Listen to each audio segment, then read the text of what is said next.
Dr. John Nosti with your Rock the Drill tip for today, Guide to a Perfect Impression. A perfect impression starts out with number one, understanding your preparation design for the material selection you're using for your final restoration. For example, we don't want to do a feather edge if our final restoration choice is lithium disilicate or similar all ceramic impression material. So our first thing is to get a perfect preparation design. Our next step in a perfect impression is really choosing the right tray for the job. So if we're going to use a triple tray, many times you have the choice of using an exact tray, for example, which is a plastic tray that we can see here on the screen, or a clinician's choice metal trays. Now, one of the benefits of the metal trays is that the patient, if they bite into it, they're not going to flex it like they can with a plastic tray. The big problem to a plastic triple tray, if we're doing single tooth dentistry, is your patient can bite into it, the tray flexes, you might not notice it's flexed, then when your impression has set and you take it out, it flexes back and the impression material warps. Now, many times, this is very difficult for you to see clinically on the day you've taken the impression, but the lab's gonna call you and say the impression looks warped. And that's a sure sign that the impression has to be done over again. Because if you have a millimeter, multiple millimeter change in the design of the ceramic, we know that's gonna be an absolute failure. So the second thing is to choose the right tray. I do like extended trays where I can pick up the opposite canine, but metal trays work unbelievable because we're never gonna have that discrepancy or distortion if a patient bites into it. Step three is understanding, is gingival retraction cord yet necessary? So if your prep is at the gingival margin, then I would argue that retraction cord is not necessary.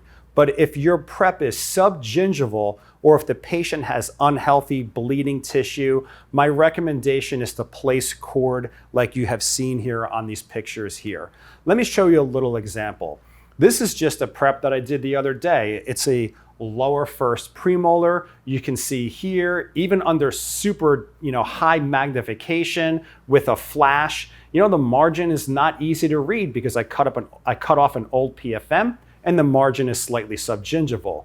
In that same view, once I place retraction cord, now you can easily see my margin, and I know if I can see it, I'm gonna be able to take an impression of it. The same holds true for a scanner. So whether or not you're doing an impression digitally or doing it with VPS, these principles hold true. So we wanna make sure that we place retraction cord so we can elevate our margin. The retraction cord that I favor most, or the system, is the Pascal retraction system. And their retraction cord instrument, their cord placement instrument, is their R55. I think that is the absolute best cord placement tool that I've used in all my years of dentistry. So Pascal system works unbelievable. Step four is actually taking the impression. So if we're doing a single unit and doing a quadrant tray, triple tray impression, there are times that you can let the heavy body set and then add the light body. That's called a two-step impression technique. The main thing to understand about this is your heavy body has to have a durometer above 55 in order for you to do this on. But when you're doing a full arch impression, you always want to do it in one step.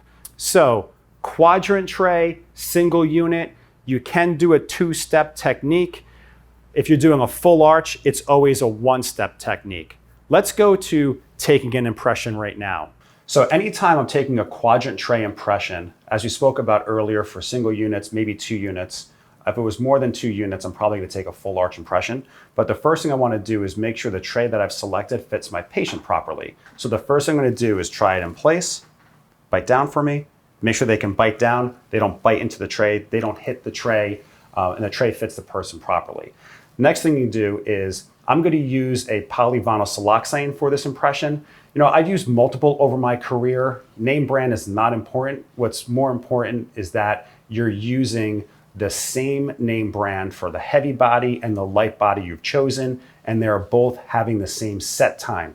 You don't want to use a fast set of the heavy body and a regular set of the light body. They have to be setting at the same time or else you're going to have distortion.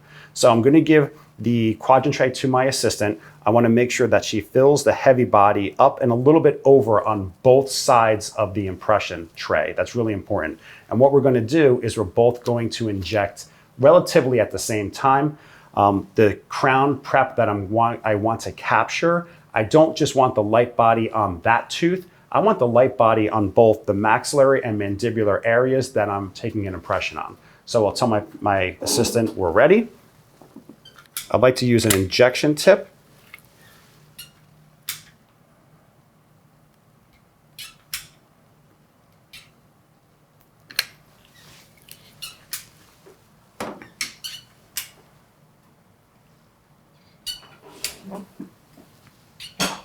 And once that's ready to go, my assistant hands me the tray. I'm going to put this in place and bite down all the way on your back teeth.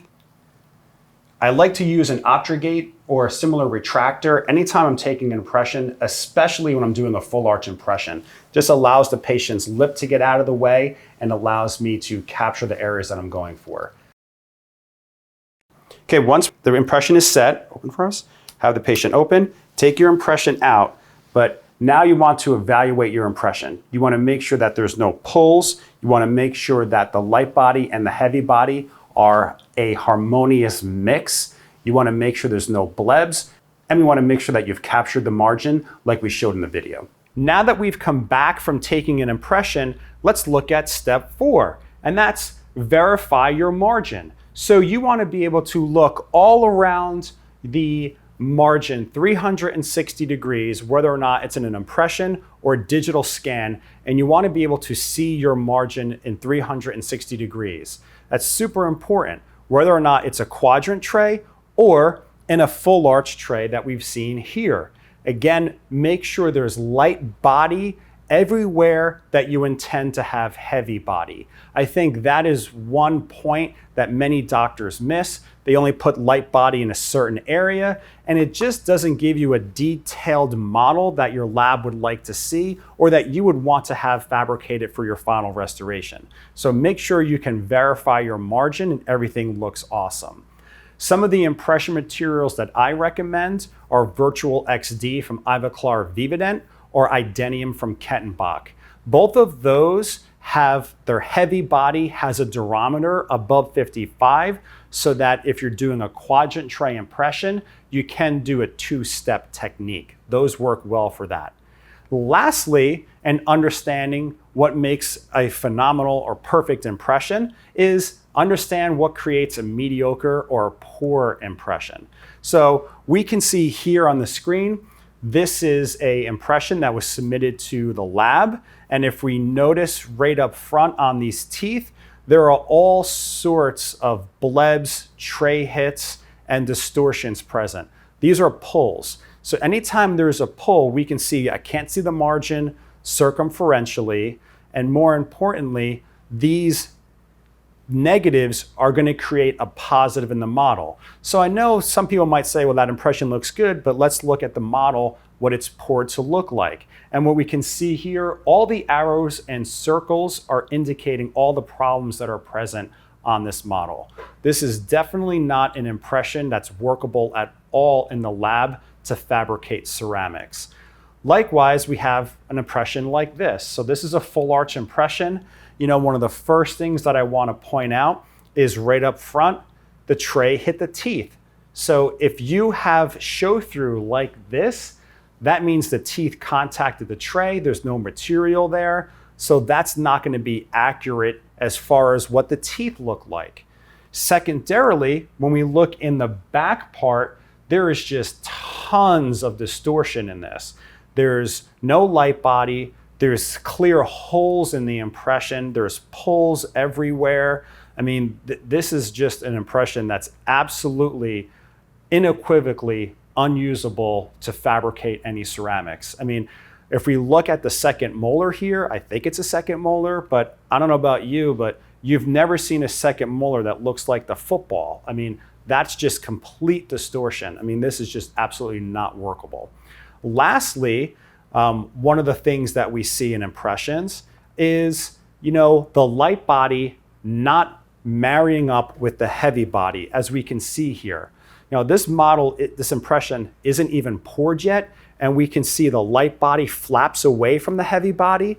So this was done in 2 steps where they let the heavy body set, then relined it with the light body. If you're going to do that, you have to make sure you air dry the impression really well before you put it back in. And you want to see the 2 materials marry with one another. And so you understand, not every impression material can rejoin itself after the heavy body is set. That's why I recommended the 2 impression materials that I had previously in this video. So this is Dr. John Nosti. Hopefully these tips are going to allow you to take an awesome impression, whether or not it's BPS and digitally, and that your ceramics drop in the way you want them to. Rock the drill.